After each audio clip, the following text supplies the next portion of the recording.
The GPU wars are heating up. It's on fire. It's not even red versus green. It's also green versus green. All the different people competing for boards and components and supply from NVIDIA. Well, the latest entry for that is here.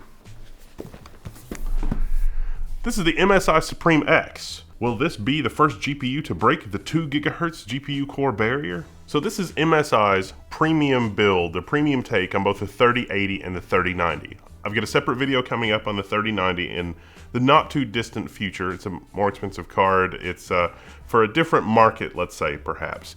This 3090 is not really that much more expensive than a Founders Edition 3090, and out of the box it claims to have a pretty significant overclock and be more overclockable because of the hardware features of this card. Let's unbox and take a look at what we're physically working with.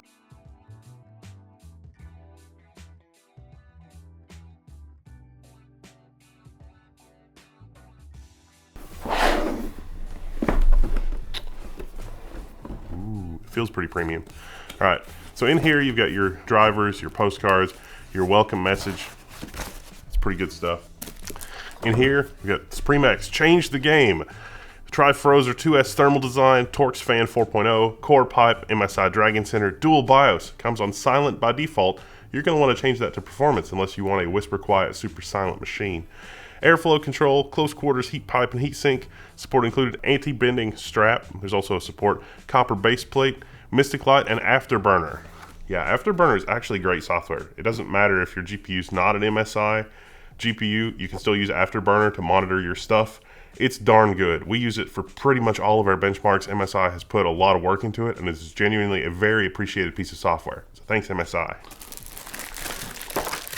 Oh, look at that.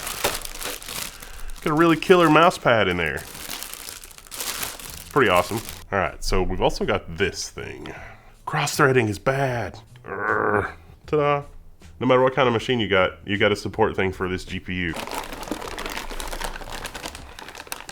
Could have been taken out and put in once. This tape's holding up pretty good. This is the heaviest card that I have ever, like this GPU, this is heavier than some entire computers. Like you get one of those small form factor computers. Pretty sure this is heavier than the Desk Mini from ASRock. I mean, just, this is crazy. Wow, look at this. Look right in there. That is some serious heat dissipation capacity. This card is completely and utterly ridiculous. Now being a 3080, it's 10 gigabytes of VRAM. It has 4 outputs, 3 DisplayPort and 1 HDMI. It's pretty standard for most of the 3080 cards. There's a couple that have some extra connectors, but overall that's pretty much what NVIDIA is asking everybody to go with.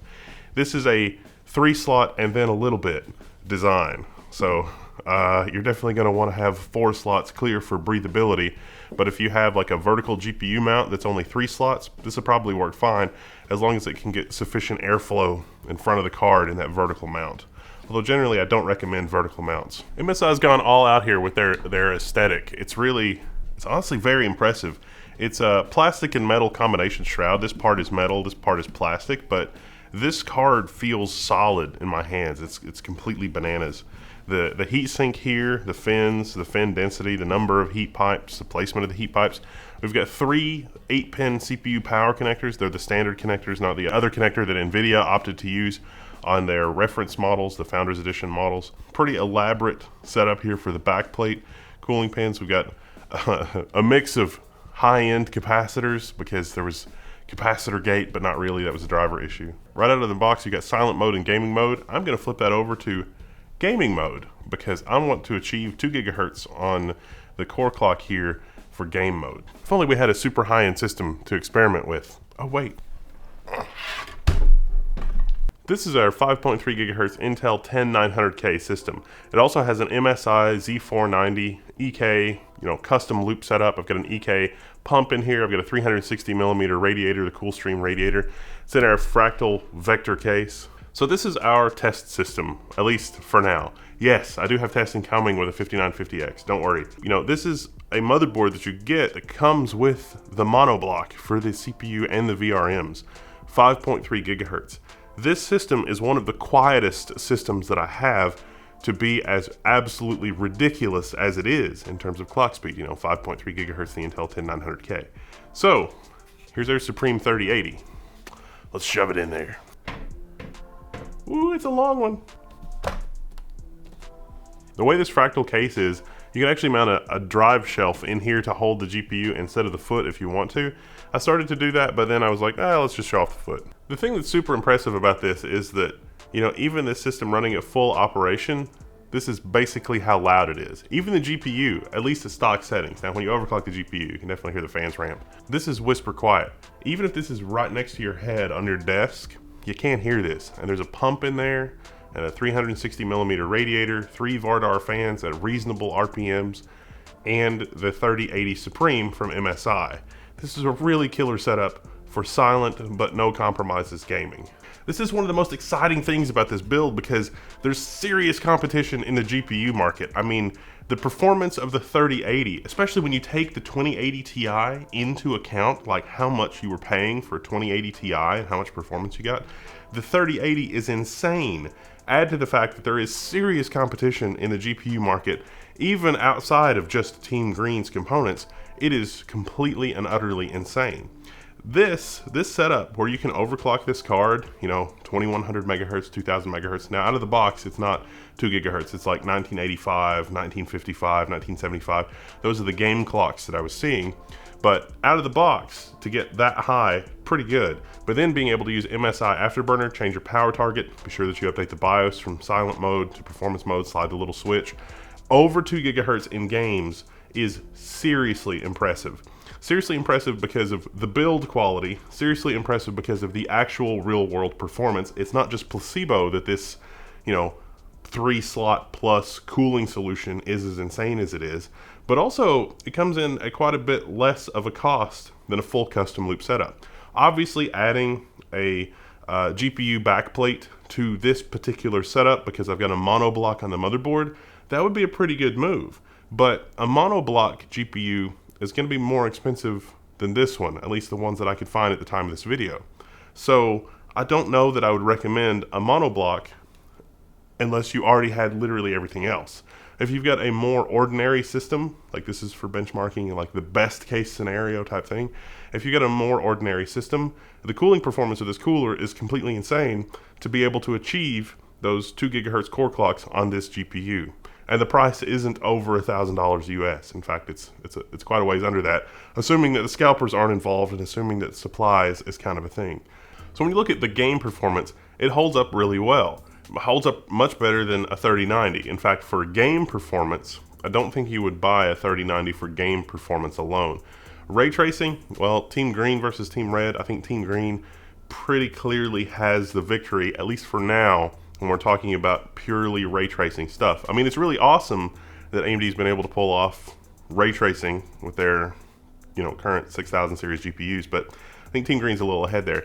Team Green, I think, is also ahead on the value bundle. Streaming, things like RTX voice and other software stacks, Team Green does have the edge there. In terms of like which one would you recommend? It really depends on what you're doing. I mean, if you look at some games, Team Red is ahead. If you look at other games, Team Green is ahead. If you play with settings, if you go from ultra to high, then Team Red is on, ahead again. If you mess with smart access memory or overclocking, they flip positions again. But the frame rates that we're talking about is not the difference between like 30 and 40 FPS. It's the difference between like 78 and 82 FPS. Out of the box, this GPU versus a 3080 Founders Edition is generally 2 to 5 FPS faster, and that's before the overclock. You add in the overclock, which we were seeing, 2 gigahertz overclock, give or take, and you're talking about more like 3 to 10 FPS, but it depends on the resolution. When you're at resolutions like 1080p, fast memory and other system configuration can make huge differences in the frame rate.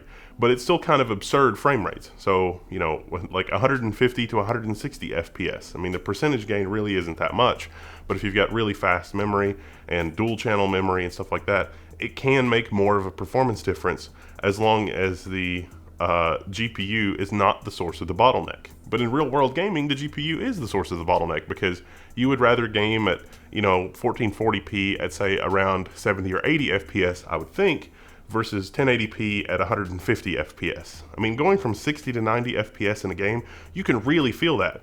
Going from 90 FPS to 120 FPS, unless you're a pro gamer, it's much harder to feel that. And so you can really see the visual fidelity difference from 1920 by 1080 to 2560 by 1440, or even an ultra wide. Like if you got an ultra wide monitor and you want to do something really insane, and you got the fancy 21 by 9 monitor and your game supports it, then maybe you want something higher performing for a GPU. So it's a tricky question for which GPU you want. But the aesthetic and the build quality and the performance of this GPU is basically unmatched in the 3080 family, at least for the testing that I've been able to do. So again, big thanks to MSI for sending this over so that I could test it and put it in the system and see what's up. I'm very impressed with the performance. I'm very impressed with the noise level of this card. I kind of want to do a full teardown because they've made so many changes, thermal pads, look at that, and look at some of the other componentry they use in their card. Maybe that would be good for a future video, but just in terms of raw performance, noise level, heat, things like that, this is a seriously impressive 3080 card, especially when you consider its price point is below that of competing 3080 cards that have also had the special sauce modifications and the factory overclocks and stuff like that. The RGB aesthetic on this card is also pretty impressive. Those are ARGB LEDs, and it ties in with Mystic Light. So MSI has the full Mystic Light setup. If RGB is your thing, this is the card for you. I also think this card looks better this way in the normal position versus vertically. I mean, it's got the metal, the metal shroud and the 3-fan thing going on, and the fans look pretty cool. They've added like a partial baffle to some of the edges of the fins of the fans, but in terms of like the aesthetic, I think the card looks best in this position. And I love this case where I've got, this metal thing over on the side so that it's kind of hiding the edge of the card and I can sort of run the cables that way. But it also gives me a place where I can hide the support foot over here. I can put it over there and you'll never know it's there. So one word of caution, when you put the foot in, make sure that you're not compressing the fan, because if the fan won't spin, like if you're squeezing the fan on the end here with this foot, you'll never know the fan's not spinning until your card overheats, and then that would be bad. So all in all, I think MSI has done a terrific job engineering this card. I can't really find anything wrong with it. It is a solid card as far as 3080s go. I'm very, very impressed with it. But I'm very impressed with the amount of GPU horsepower per dollar that you get for everything that's released the last couple of months. So this is kind of a developing thing. The story's at the beginning of the GPU release cycle. Drivers and updates and new information and new stuff may change this. So obviously, subscribe, stay abreast of that kind of stuff on the channel. Leave a comment below. Let me know what you think. I'm Wendell. This is Level 1. I'm signing out. I'll see you later.